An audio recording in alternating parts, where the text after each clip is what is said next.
2024 సంవత్సరం చాలా ఛాలెంజింగ్గా గడిచిందని విజయవాడ సిపి రాజశేఖర్ బాబు తెలిపారు. ఇన్ఫ్రాస్ట్రక్చర్లో చాలా మార్పులు తీసుకొచ్చామన్నారు. టెక్నాలజీని బాగా ఉపయోగించామని, గత ఏడాదితో పోలిస్తే 10% క్రైమ్ రేట్ తగ్గిందని సిపి తెలిపారు. మహిళలపై అఘాయిత్యాలు 26% తగ్గాయని, రోడ్డు ప్రమాదాల సంఖ్య పెరిగిందని వివరించారు.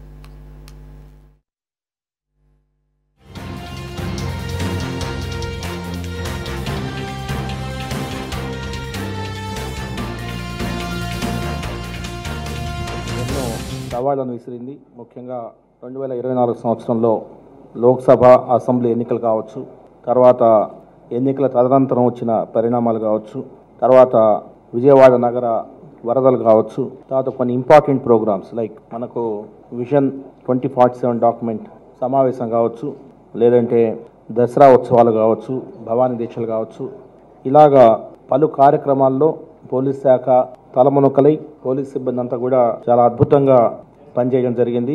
ముందుగా ఎన్టీఆర్ జిల్లా పోలీస్ సిబ్బందికి అందరికి కూడా నా ధన్యవాదాలు తెలియజేస్తూ, ఎందుకంటే పోలీస్ అనేది సమాజంలో ఒక ముఖ్యమైన పాత్ర పోషించాలి. ప్రజలకి సేవలు అందించట్లో నిష్పక్షపాతంగా, నిర్భయంగా సేవలు అందించాల్సిన అవసరం ఉంది. ఆ సందర్భంగా పోలీస్ శాఖ 2024 సంవత్సరం ఎన్నో విజయాలు సాధించడం, అదేవిధంగా డిపార్ట్మెంట్ పరంగా ఎంతో ఉన్నతికి చేరుకోవడం చాలా సంతోషం.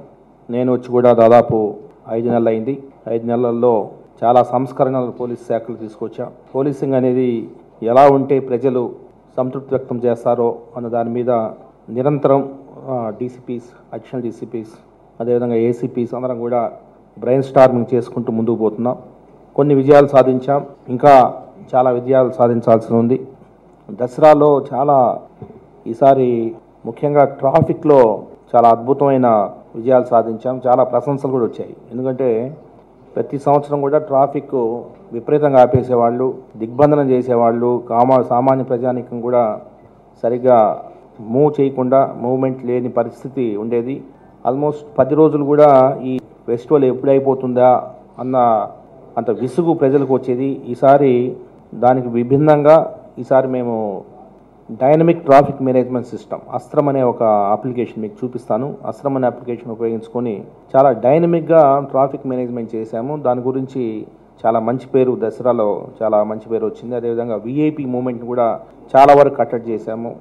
ఫ్యూచర్లో అంటే రేపు ఈ సమయానికి ఎంత కంజెషన్ ఉండబోతుంది, ఏ జంక్షన్స్లో ఎంత ఉండబోతుంది, ఇవంతా కూడా ఒక సెన్సేషన్ మాదిరి వెళ్ళిపోతూ ఉంది.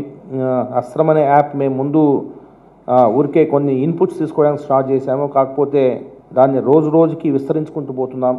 సైబర్ సిటిజన్ యాప్ నేను వచ్చిన కొత్తల్లో అవేర్నెస్ని క్రియేట్ చేయాలంటే ఎలా చేయాలని చెప్పేసి ఒక సైబర్ సిటిజన్ అనే ఒక సిమ్యులేటెడ్ యాప్ని తీసుకురావడం జరిగింది. ఆల్మోస్ట్ 3 lakhs స్టూడెంట్స్ని మేము సైబర్ సిటిజన్స్గా తీర్చిద్దామని చెప్పడానికి చాలా గర్విస్తున్నాను.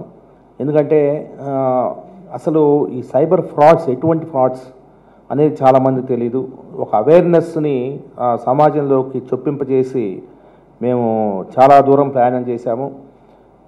ఒకవైపున క్రైమ్ రిపోర్టింగే కాదు, సో దాన్ని ఎలాగ ప్రివెంట్ చేయాలనే దాని మీద చాలా ఫోకస్ పెట్టాము.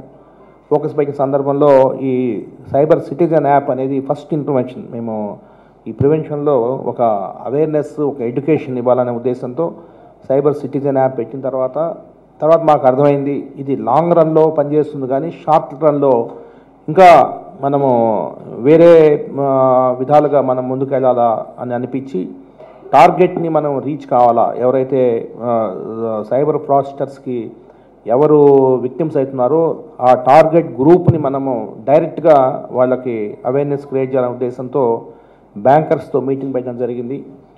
తదనుగుణంగా మనము ఒక క్వశ్చనీర్ ఇవ్వడం జరిగింది. క్వశ్చనీర్ ఇచ్చి ఆ క్వశ్చనీర్ని ఎటువంటి పరిస్థితుల్లో ఒక సేవింగ్స్ అకౌంట్ నుంచి ఒక కరెంట్ అకౌంట్కి మనీ ట్రాన్స్ఫర్ చేయాలని ఎవరైనా ఒక కస్టమర్ వస్తే ఎటువంటి క్వశ్చనీర్ వాళ్ళకి